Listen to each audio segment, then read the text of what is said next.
ಜಮ್ಮು ಕಾಶ್ಮೀರದಲ್ಲಿ ಬಿಜೆಪಿಗೆ ಹಿನ್ನಡೆ. ಉತ್ತರ ಕನ್ನಡ ಸಂಸದ ವಿಶ್ವೇಶ್ವರ ಹೆಗಡೆ ಕಾಗೇರಿ ಪ್ರತಿಕ್ರಿಯೆ ನೀಡಿದ್ದಾರೆ. ಕಾರವಾರದಲ್ಲಿ ಮಾಧ್ಯಮಗಳೊಂದಿಗೆ ಮಾತನಾಡಿದ ಅವರು, ನಾನು ಫಲಿತಾಂಶದ ಪೂರ್ಣ ವಿಶ್ಲೇಷಣೆಗೆ ಹೋಗುವುದಿಲ್ಲ. ಪ್ರಜಾಪ್ರಭುತ್ವದ ವ್ಯವಸ್ಥೆಯಲ್ಲಿ ಜನರು ಕೊಟ್ಟ ತೀರ್ಮಾನವನ್ನು ಗೌರವದಿಂದ ಸ್ವೀಕರಿಸುತ್ತೇವೆ ಎಂದರು. ಮೂಡಾ ಪ್ರಕರಣದಲ್ಲಿ ಸಿಎಂ ಸಿದ್ದರಾಮಯ್ಯ ರಾಜೀನಾಮೆ ವಿಚಾರವಾಗಿ ಮಾತನಾಡಿದ ಅವರು, ಸಿಎಂ ಸಿದ್ದರಾಮಯ್ಯ ಈಗಲೇ ರಾಜೀನಾಮೆ ಕೊಡಬೇಕು ಎನ್ನುವ ಜನಾಭಿಪ್ರಾಯ ರೂಪಿತವಾಗಿದೆ. ತನಿಖೆಗೆ ಯಾವುದೇ ಪ್ರಭಾವ ಬೀರದಂತೆ ಸಹಕರಿಸುವುದಾಗಿ ಸಿದ್ದರಾಮಯ್ಯ ಹೇಳಿದ್ದಾರೆ. ಸಿಎಂ ವಿರುದ್ಧ ತನಿಖೆ ನಡೆಸುವುದು ಅಧಿಕಾರಿಗಳಿಗೆ ಒತ್ತಡ ಉಂಟಾಗುತ್ತದೆ. ಅಧಿಕಾರಿಗಳು ಒತ್ತಡದಿಂದ ಹೊರಗಿದ್ದು ಕೆಲಸ ಮಾಡುವುದು ಕಷ್ಟಸಾಧ್ಯವಾದದ್ದು. ಹಾಗಾಗಿ ಸಿದ್ದರಾಮಯ್ಯ ಮುಖ್ಯಮಂತ್ರಿ ಸ್ಥಾನಕ್ಕೆ ಕೂಡಲೇ ರಾಜೀನಾಮೆ ಕೊಡಬೇಕು. ರಾಜೀನಾಮೆ ನೀಡಿ ರಾಜ್ಯದ ಗೌರವ ಎತ್ತಿ ಹಿಡಿಯಬೇಕು ಎಂದರು. ಪ್ರಜಾಪ್ರಭುತ್ವದ ಸಂವಿಧಾನದ ಶ್ರೇಷ್ಠ ಹುದ್ದೆಯಲ್ಲಿರುವ ರಾಜ್ಯಪಾಲರ ನ್ಯಾಯಾಂಗದ ನಿರ್ಣಯವನ್ನ ಗೌರವಿಸಬೇಕು. ಸಿದ್ದರಾಮಯ್ಯ ಅವರ ಹಿರಿತನಕ್ಕೆ ಇದು ಶೋಭೆ ತರುವಂತದ್ದಲ್ಲ ಎಂದಿದ್ದಾರೆ. ಕಾಶ್ಮೀರದ ಫಲಿತಾಂಶ ಪ್ರಕಟ ಆಗ್ತಾ ಇದೆ.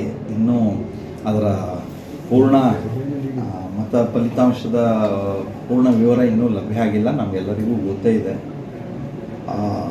ನಾನು ಅದರ ಪೂರ್ಣ ವಿಶ್ಲೇಷಣೆಗೆ ಈಗ ನಾನು ಹೋಗೋದಿಲ್ಲ. ಆದರೆ ಒಂದು ಮಾತು, ಪ್ರಜಾಪ್ರಭುತ್ವದ ವ್ಯವಸ್ಥೆಯಲ್ಲಿ ಜನ ಕೊಟ್ಟಿರುವಂಥ ತೀರ್ಮಾನವನ್ನು ನಾವು ಗೌರವದಿಂದ ನಾವು ಸ್ವೀಕರಿಸ್ತೀವಿ. ಇನ್ನೊಂದು ವಿಷಯ ನಾನು ಆಗ್ರಹಪೂರ್ವಕವಾಗಿ ಹೇಳೋದು ಅಂದರೆ, ರಾಜ್ಯದ ಕಾಂಗ್ರೆಸ್ ಸರ್ಕಾರ, ಮುಖ್ಯಮಂತ್ರಿ ಸಿದ್ದರಾಮಯ್ಯನವರು ಈಗ ರಾಜೀನಾಮೆ ಕೊಡಬೇಕು ಅನ್ನುವಂತಹ ಒಂದು ಜನಾಭಿಪ್ರಾಯ ಇವತ್ತು ರೂಪಿತ ಆಗಿದೆ.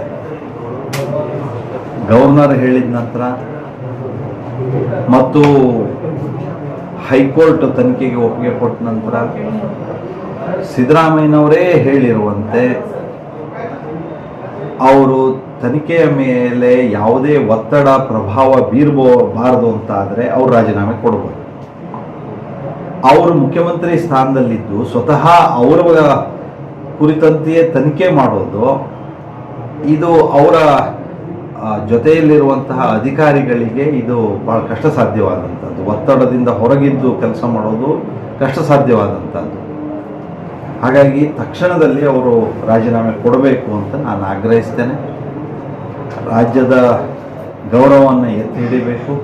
ಅದರ ಜೊತೆಯಲ್ಲಿ ಪ್ರಜಾಪ್ರಭುತ್ವದ ಸಂವಿಧಾನದ ಶ್ರೇಷ್ಠ ಹುದ್ದೆಯಲ್ಲಿರುವಂಥ ರಾಜ್ಯಪಾಲರ ನಿರ್ಣಯವನ್ನು ಗೌರವಿಸಬೇಕು, ನ್ಯಾಯಾಂಗದ ನಿರ್ಣಯವನ್ನು ಗೌರವಿಸಬೇಕು ಅಂತ ನಾನು ಕೇಳ್ಕೊಳ್ತೀನಿ.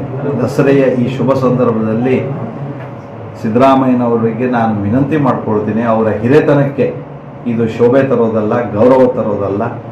ಅವರು ಈಗ ರಾಜೀನಾಮೆ ಕೊಡಬೇಕು ಅನ್ನುವಂಥ ಆಗ್ರಹವನ್ನು ಮತ್ತೆ ನಾನು ಮಾಡ್ತಾ ಇದ್ದೇನೆ. ಅತಿಯಾಗಿ ಕೆನರಾ ಪ್ಲಸ್ ನ್ಯೂಸ್, ಕಾರವಾರ.